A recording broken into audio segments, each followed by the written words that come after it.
Hi friends, welcome to food roundup. ఈరోజు మనం Vinayaka Chavithi special బెల్లపు తాలికలు ఎలా తయారు చేసుకోవాలో చూద్దాం. వినాయక చవితి రోజున అందరూ బెల్లపు తాలికలను తయారు చేసి గణనాథుడికి ప్రత్యేక ప్రసాదంగా సమర్పిస్తారు. దీనిని కొన్ని టిప్స్ పాటించి చేసుకుంటే చాలా టేస్టీగా వస్తాయి. బెల్లం తాలికల కోసం తడిపిండి కావాలి కాబట్టి ముందుగా ఒక గ్లాసు బియ్యంను 5 గంటల పాటు నీటిలో నానబెట్టుకోవాలి. 5 గంటలు గడిచిన తర్వాత ఈ బియ్యాన్ని శుభ్రంగా కడుక్కుని నీళ్లు లేకుండా ఒక పళ్ళెంలో వేసుకుని 5 నిమిషాల పాటు ఆరబెట్టుకోవాలి. ఈ బియ్యంపై ఉన్న తడి ఆరిపోతే సరిపోతుంది. దీనిని మిక్సీ జార్లో వేసుకుని మెత్తగా మిక్సీ పట్టుకోవాలి. తరువాత ఈ పిండిని జల్లించుకోవాలి. తడిపిండి అంటే ఇలా ముద్దలా ఉండాలి. ఇప్పుడు తడిపిండి రెడీ అయిపోయింది. బెల్లం తాలికల్లో వేసుకోవడం కోసం అరకప్పు పెసరపప్పును అర్ధగంట పాటు నానబెట్టుకుందాం.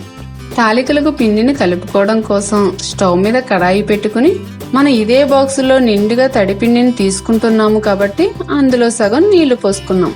తాలికలు తియ్యగా ఉండడం కోసం అరకప్పు బెల్లం వేసుకోవాలి. టేస్ట్ కోసం 1/2 టీ స్పూన్ ఉప్పు వేసుకుని కలుపుకుందాం.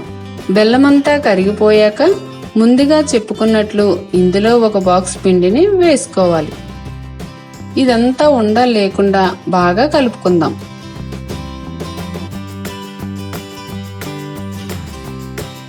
దీనిని స్టవ్ మీద నుండి తీసేసుకుని చల్లారి పెట్టుకోవాలి.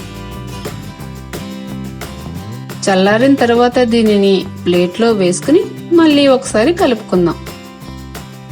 బల్ల మీద కొద్దిగా పిండి చల్లుకుని ఈ పిండి ముద్దలోంచి కొద్దిగా పిండిని తీసుకుని రౌండ్ బాల్స్ లా చేసుకుని తాలికల్లా పాముకోవాలి.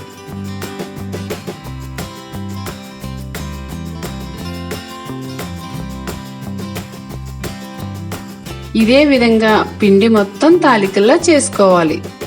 మనం కావాలనుకుంటే చిన్న చిన్న ఉండ్రాల కింద కూడా చేసుకోవచ్చు. చివర్లో కొద్దిగా పిండిని మిగిల్చుకోవాలి. ఇప్పుడు ఉడికించుకోవడానికి తాలికలు సిద్ధమైపోయాయి. మనం తాలికలు చేసుకున్నప్పుడు చివర్లో కొద్దిగా పిండి మిగిల్చుకున్నాం కదా, అదే ఈ పిండి. దీనిలో కొద్దిగా నీళ్లు పోసుకుంటూ మొత్తం కరిగిపోయేలా కలుపుకోవాలి. దీనిని వేసుకోవడం వల్ల తాలికలు చిక్కగా అవుతాయి. ఇలా కలుపుకున్న దీనిని పక్కన పెట్టుకుందాం. స్టవ్ మీద కడాయి పెట్టుకుని అది హీట్ అయిన తర్వాత 1 స్పూన్ నెయ్యి వేసుకోవాలి. కొద్దిగా జీడిపప్పు కిస్మిస్ వేసుకుని వేయించుకోవాలి. తర్వాత 2 స్పూన్ల ఎండు కొబ్బరి వేసుకుని వేయించుకోవాలి. ఇవి గోల్డెన్ బ్రౌన్ కలర్ వచ్చిన తర్వాత స్టవ్ ఆఫ్ చేసుకోవాలి. ఇప్పుడు బెల్లం తాలికల కోసం ఉడికించుకోవడానికి తాలికలు, నానబెట్టుకున్న పెసరపప్పు, వేయించి పెట్టుకున్న డ్రై ఫ్రూట్స్, కలిపి పెట్టుకున్న పిండి సిద్ధంగా ఉన్నాయి. స్టవ్ మీద పాన్లో మనం ఏ బాక్స్తో అయితే పిండి తీసుకున్నామో ఆ బాక్స్తోనే 2 బాక్సుల నీళ్లు పోసుకోవాలి. నీళ్లు కొద్దిగా హీట్ అయిన తర్వాత మనం నానబెట్టుకున్న పెసరపప్పును 2-3 సార్లు శుభ్రంగా కడుక్కుని అందులో వేసుకోవాలి. బెల్లం తాలికలలో పెసరపప్పు వేసుకోవడం వల్ల మరింత టేస్ట్ వస్తాయి. తర్వాత మూత పెట్టుకుని 5 నిమిషాల పాటు ఉడకనిద్దాం.